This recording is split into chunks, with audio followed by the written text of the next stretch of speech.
Yes. Assalamu alaikum warahmatullahi wabarakatuh. Okay, in this session, we'll explain the swing programming, Java Swing. So, Java Swing basically is a allows a programmer or developer to create a graphical user interface applications. So far, we have seen a Java applications, just standalone application, which we interact through the keyboard, entering the data from the console. We interact, okay. But in real time, most of the data entered are captured using the graphical user interface, like a frame, a window, right? For to develop such applications, Java has two packages, two concepts. One package is basically Java AWT. This is a package or library which consists all the graphical user components. It's called Abstract Window Toolkit. A package, okay. This is the main package in Java which are useful to build, create, a design a graphical user interfaces, right? So it's basically a window based programming, so where a window user can interact, okay, through the various components of the GUI, of the window, basically like buttons, checkbox, list, text fields, right? So there is another package called Swing package, which is advanced or improvised version of AWT, second version, so like a super subclass of AWT. But in programming, we need to have these two packages to build the complete full-fledged GUI applications. Second thing is it does not replace completely AWT classes. Still, we are using the AWT classes, packages, library, in to along with the Swing. Swing GUIs are designed to form a object-oriented programming known as event-driven program. Basically, by using the Swing, we are creating a graphical user interface, which in turn creating a event driven programming, right? So how do you create a event driven programming using Swing? So what is event actually? Event driven programming actually is a programming style. It's a style of programming that uses signal and response approach to programming. So basically you have a graphical user components. You will generate some events by interacting with these components. So when you make it will this, for example, you have button. When you have button, you click the button, or you select the any checkbox or any text field. You are basically sending a signal. On sending a signal, you will ultimately you will receive a response. So this is like interactive, like you are entering data input and you will get the output, right? So basically you're sending a signal and you will get the response. Signal and response approach programming, that is called event driven programming. So what is event actually? Event is an object in event driven programming that acts as a signal. To now this signal is must be executed. This like a signal must be executed, must be listened, right? What type of signal it is. So based on this type, then there will be a response. So there is a concept, or another object is called listener. This listener object will has some associative methods which will execute based on the type of signal, what type of signal and signal is requesting, right? So signal, the sending of an event is called firing. Now what do you say? Click event, sending the event is a firing. Example, very simple example: the object that fires an event of a GUI component such as button when has been clicked. In simple, what I say here, these GUI components like buttons, text fields, they are firing an event. So whenever you interact with them, whenever you click on them, they will generate a event. This generating event is nothing but firing is nothing but sending signal. So sending signal to what? It is sending signal to the listeners. So listeners will listen this signal, and it will identify what type of event it is. So based on the event, respond it will respond. It may be a event related to the button, it is event related to the window, it is event related to the mouse, it is event related to the keyboard. Different types of events we have, right? Multiple listeners, we have multiple events it can generate. So listener object perform action response, right?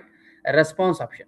Object of buttons will generate signal, and this signal is generating by objects, components, I can say simply components.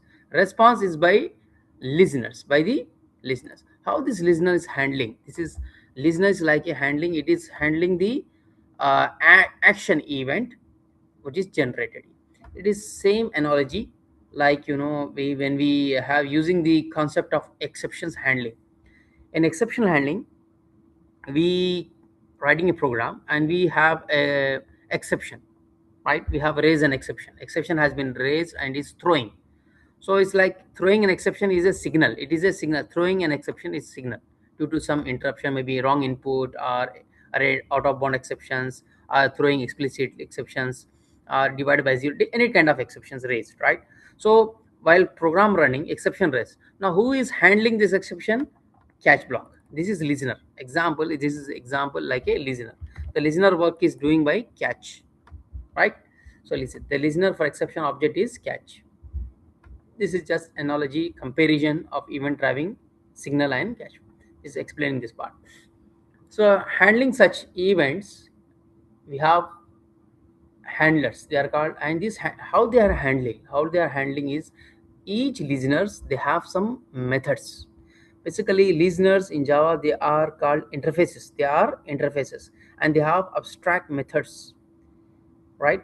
But so each method will execute whenever the event is generated. The programmer using the listener's object will define or redefine these event handler methods, right? We'll see with the help of example. Okay, now example, this is like very real-time examples explaining that one, you are watching a video, right? And suddenly you have an exception, Wi-Fi off, turn off, or maybe interrupted. This is called exception. So how do you handle it, right? So you maybe switch to another one, you need to fix it, check the internet. Okay, this is you fixing, that's handling. So this is a event generation.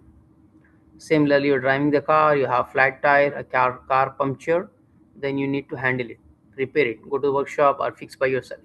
So these are the examples which is like signal response. And this diagrams explains very in simply, can say we have components. Example, button components. This button will generate event. Button will generate event. Now for this event there is a listener. For there is a listener to handle this event. Like this is a exception signal, and this is a catch block. Example I'm telling. This is not catch block. Actually, this is an example. How does it work? It's exactly like exception handling, event handling, exception handling. So components generate events. Events handled by the listener. So this listeners has methods which will process the request by the these events. Example, component is button. Component is button. Button is a component. Now, what type of event the button generate? Action event. It is action event. What is a listener for this action event? Action listener. And what is the method inside the listener? Action perform. So these things are explained here. Very good. Right. So a button is a component. We generate an action event. This action event will be handled by the action listener, which is processed, which is respond through the action perform method. And this is an abstract method, okay, defined inside the action listener, and this takes an action event parameter as a parameter reference. Okay, so this is action event. So there are lots of events we have. Okay, so let me show you the list of event listeners and methods and the components. So we have JButton, which we have seen, and we have text field. Text field, we have seen this key. We can see key events, action events, focus events related to key when you're typing something. So it's like a key. So whenever key listener, see every components, there are events and associated multiple listeners are there. right? Basically now text field, but in the text field you're typing something, so it's like audio typing, key pressing, key released, key typed. So basically these three are important here: focus, lost, moving from one text field to another text field, as well as action perform. It will perform action when you something clicked click inside this. So basically these three are important in the key event. Similarly, password, mostly the same. Password also like a text field, but hidden characters.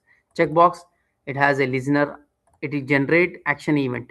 Generate action event, and there is an item listener. Sorry, not action event, it's item event and item listener. And there is a method item state changed. Like button generating action event, item action perform, checkbox, item event, item state change.